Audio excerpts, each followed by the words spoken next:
தேசிய அரசியலே திடீர் திருப்பம் ஏற்பட்டிருக்கின்றதான் கூற வேண்டும். ஸ்டாலின் தலைமையிலான திமுக இல்லாமல் இந்தி கூட்டணி முழுமை பெறாது. எனவே ஸ்டாலின் தலைமையிலான திமுகவை மீண்டும் இந்தி கூட்டணியிலே சேர்க்க வேண்டும் என்ற வகையிலே அகிலேஷ் யாதவ் மற்றும் மம்தா பானர்ஜி ஆகிய இருவரும் தொடர் அழுத்தத்தை கொடுக்க ஆரம்பித்திருக்கிறார்கள். இதனுடைய வெளிப்பாடு தற்போது இந்தி கூட்டணியிலே வெளிப்படையாக தெரிகிறது. தற்போது கூட நாடாளுமன்றத்திலே திமுக எம்பிக்கள் தனியாக ஆர்ப்பாட்டம் செய்தது, அதே போன்று இந்தி கூட்டணியுடன் சேராமல் அவர்கள் தனித்து இயங்கியது என்பதெல்லாம் தற்போது கூர்ந்து கவனித்து வரும் சமாஜ்வாதி மற்றும் திரிணாமுல் காங்கிரஸ் ஆகிய இரண்டு கட்சியினரும் காங்கிரசுக்கு நேரடி அழுத்தம் கொடுத்திருக்கிறார்கள்.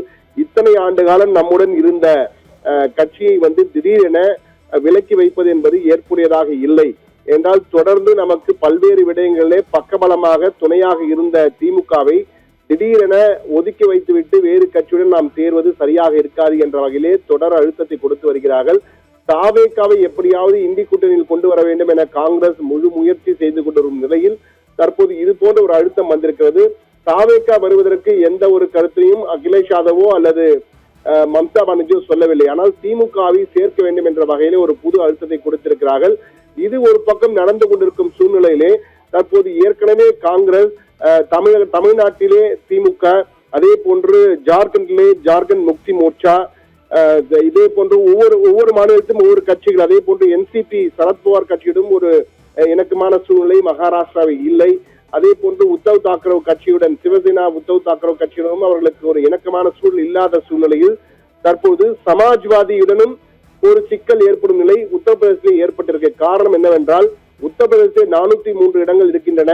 இந்த முறை 200 இடங்களுக்கு மேல் நாங்கள் போட்டியிடப் போகிறோம் என்ற வகையிலே எங்களுக்கான சக்தி இருக்கிறது என ராஜேந்திர பால் கௌதம், காங்கிரஸ் கட்சியுடைய மேலிட பார்வையாளர், முக்கியமான நிர்வாகி அவர் வெளிப்படையாக தெரிவித்திருக்கிறார். இது கடும் அதிருப்தியை அகிலேஷ் யாதவின் சமாஜ்வாதி கட்சியிலே ஏற்படுத்தியிருக்கிறது. இந்த சூழ்நிலையில் அசாதின் ஒவைசி, மிம் கட்சியை சேர்ந்த அசாதின் ஒவைசி கடந்த முறை பெருகளவுக்கு முஸ்லிம் வாக்குகளை பிரித்தெடுத்தார். ஆனால் இந்த முறை முதலாவதாக அவர் கூட்டணிக்கு நாங்கள் தயாராக இருக்கிறோம், அகிலேஷ் யாதவ் எங்களுடன் பேச வேண்டும் என்ற அசாதின் ஒவைசி வெளிப்படையாக கூட்டணிக்கு வர வேண்டும் என அழைப்பு விடுத்திருக்கிறார். ஆனால் காங்கிரஸ் கட்சியோ பெரும்பாலான பாதிக்கு பாதி இடங்கள் வேண்டும் என்ற வகையிலே கூறியிருப்பது அங்கு அதிருப்தியை ஏற்படுத்தியிருக்கிறது. எனவே அகிலேஷ் யாதவும் தற்போது காங்கிரஸை தனித்து விடுவாரா என்ற வகையிலே ஒரு கேள்வி எழுந்திருக்கிறது. இதற்கிடையே மற்றும் ஒரு தகவல் தற்போது டெல்லி அரசியல் வட்டாரத்தில் பரபரப்பாக பேசப்படுகிறது. அதாவது பாஜக தலைமையிலான என்டிஏ கூட்டணி ஒரு பக்கம், மற்றொன்று காங்கிரஸ் தலைமையிலான இந்தி கூட்டணி ஒரு பக்கம், இன்னொரு பக்கத்திலே மூன்றாவதாக மாநிலங்களிலே அதிக சக்தி வாய்ந்த கட்சிகளை எல்லாம் வைத்து ஒரு புதிய கூட்டணியை மூன்றாவது அணியாக ஏன் உருவாக்க கூடாது என்ற வகையிலே அதற்கான விதைகள் போடப்பட்டிருக்கின்றன. இதில் இடதுசாரிகளுக்கும் இடம் இருக்கும் என்ற வகையில் கூறியிருக்கிறார்கள். அகிலேஷ் யாதவ், உத்தரப்பிரதேசத்திலே அகிலேஷ் யாதவ் சமாஜ்வாதி, அதே போன்று மேற்கு வங்கத்திலே மம்தா பானர்ஜி திரிணாமுல் காங்கிரஸ், பீகாரிலே தேஜஸ்வி யாதவினுடைய ஆர்ஜேடி ராஷ்டிரிய ஜனதா தளம், சிபிஐஎம் மார்க்சிஸ்ட் கம்யூனிஸ்ட் கட்சி, அதே போன்று இந்திய கம்யூனிஸ்ட் கட்சி சிபிஐ, அதே போன்று மகாராஷ்டிராவிலே என்சிபி சரத்பவாரினுடைய தேசியவாத காங்கிரஸ், அதே போன்று சிவசேனா உத்தவ் தாக்கரே ஆகிய கட்சிகள், அதே போன்று ஜம்மு காஷ்மீரிலே நேஷனல் கான்பரன்ஸ் ஃபருக் அப்துல்லாவுடைய தேசிய மாநாட்டு கட்சி, அதே போன்று பிடிபி மெஹபூபா முஃப்தியினுடைய பீப்புள் டெமோக்ராட்டிக் பார்ட்டி என்ற பிடிபி பார்ட்டி ஆகியவையெல்லாம் சேர்ந்து தனியாக இந்திய கூட்டணியில் பிரிந்து ஒரு மூன்றாவது அணியை அமைக்கக்கூடாது என்ற வகையிலே ஒரு முயற்சிகள் எடுக்கப்பட்டு வருவதாகவும் தகவல்கள் பரவுகிறது. எனவே காங்கிரஸ் தலைமைக்கு மிகப்பெரிய சவாலான சூழல், ராகுல் காந்திக்கு சவாலான சூழல் வந்திருக்கிறது.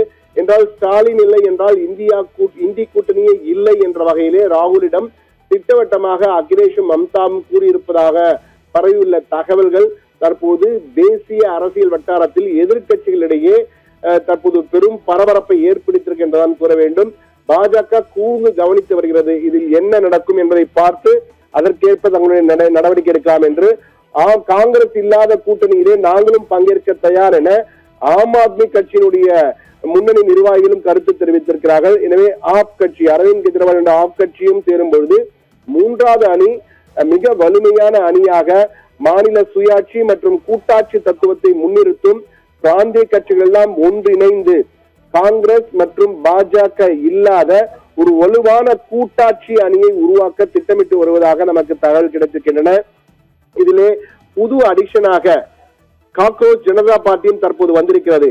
எனவே காக்ரோச் ஜனதா பார்ட்டி கரப்பான் பூச்சி ஜனதா கட்சியும் சேர்த்து கைகோர்த்து ஒரு புதிய அணியை ஏன் உருவாக்க கூடாது என்று தற்போது அந்த கருத்து முன்மொழியப்பட்டு அதற்கான விதைகள் தூவப்பட்டு அதற்கான முயற்சிகளும் தற்போது விறு என நடந்து வருவதாகவும் தகவல் தருகின்றன.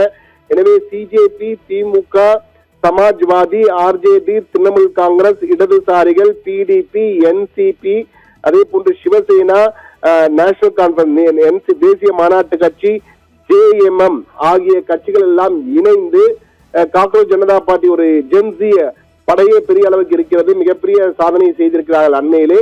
எனவே இவர்கள் எல்லாம் சேர்ந்து ஒரு புதிய அணியாக கூட்டாட்சிக்கு முக்கியத்துவம் கொடுத்து மாநில சுயாட்சியுடன் கூட்டாட்சி பிராந்தியத்துவத்தை கொண்டு வரும் வகையிலே அமைப்பது ஒரு புதிய அணி என்ற வகையிலே இது மிகப்பெரிய அளவுக்கு தேசிய மற்றும் மாநில அளவிலே மிகப்பெரிய தாக்கத்தை ஏற்படுத்தும் என்ற வகையிலே கூறியிருக்கிறார்கள்.